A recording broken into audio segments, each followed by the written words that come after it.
Les entreprises vont devenir des partenaires financiers. On a un exemple, par exemple, sur l'Académie de Créteil. Le 30 septembre 2002, l'entreprise Citroën d'Aulnay avait convié le recteur de l'Académie de Créteil pour signer un contrat. Le recrutement de 1800 jeunes bac pro, maintenance automobile, le don aux établissements scolaires, lycées professionnels, lycées techniques, CFA, de 353 modèles C3, sans compter 50 Citroën C8 bourrés d'électronique destinés au BTS. Ce qu'il ne dit pas, c'est quelle est la contrepartie.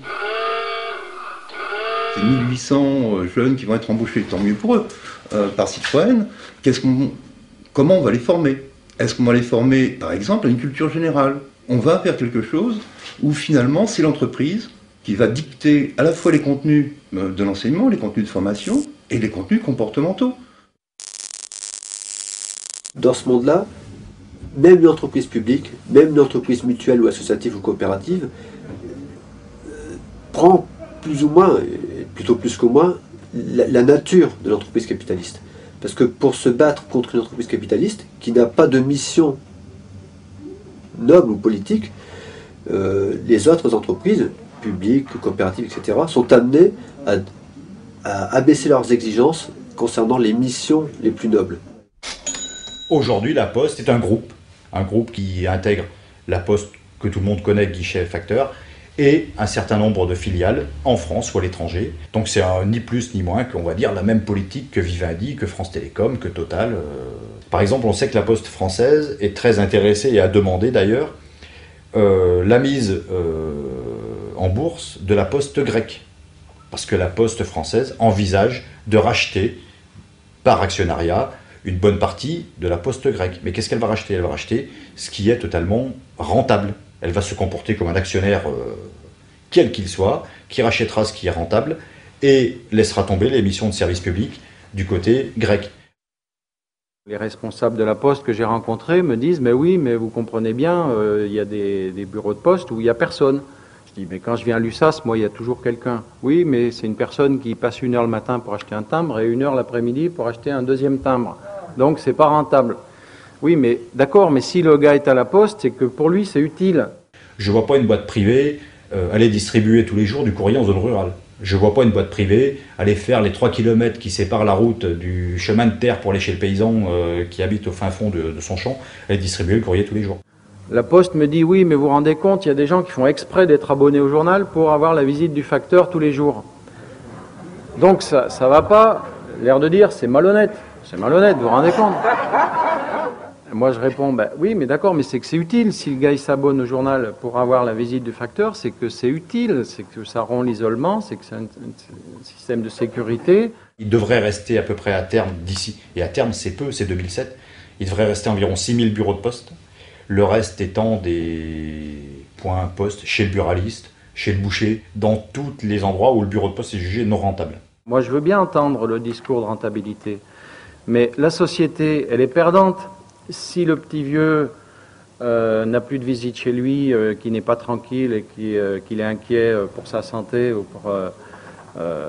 il sera dans une maison de retraite, il sera à l'hôpital, donc ça ne sera pas mieux et la société sera perdante.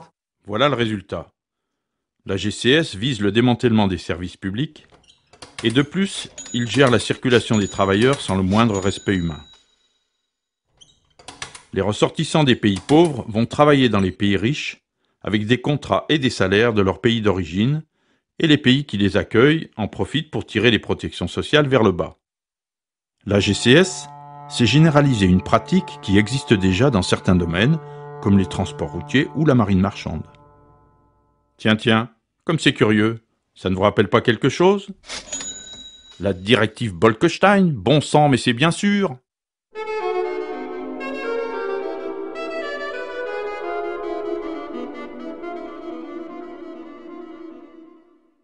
Juridiquement, et c'est aussi une grande nouveauté des textes de l'OMC, c'est qu'elle crée des situations qui ont toutes les allures d'être irréversibles.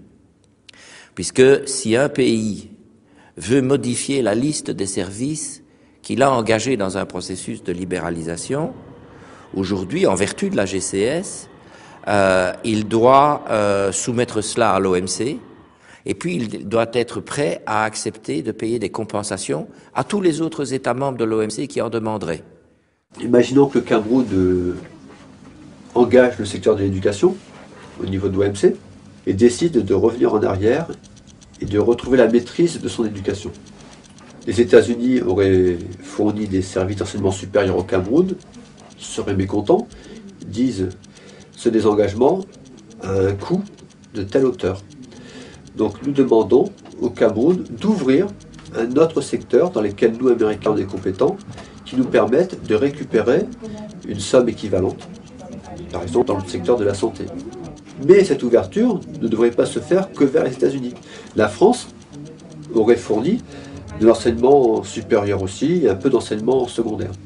Donc elle demanderait au Cameroun d'ouvrir un autre secteur. Et comme ça, au final, le Cameroun aurait refermé un secteur qui pour lui représenterait, mettons, 10 milliards d'euros, et en compensation, il devrait ouvrir un secteur peut-être de 30, 40 ou 50 milliards d'euros. Ce qui fait qu'on en arrive à la conclusion que les engagements sont quasiment irréversibles. Alors, il est toujours possible de refuser la compensation. Dans ce cas-là, eh bien, les pays qui se considèrent comme désavantagés attaquent devant l'ORD.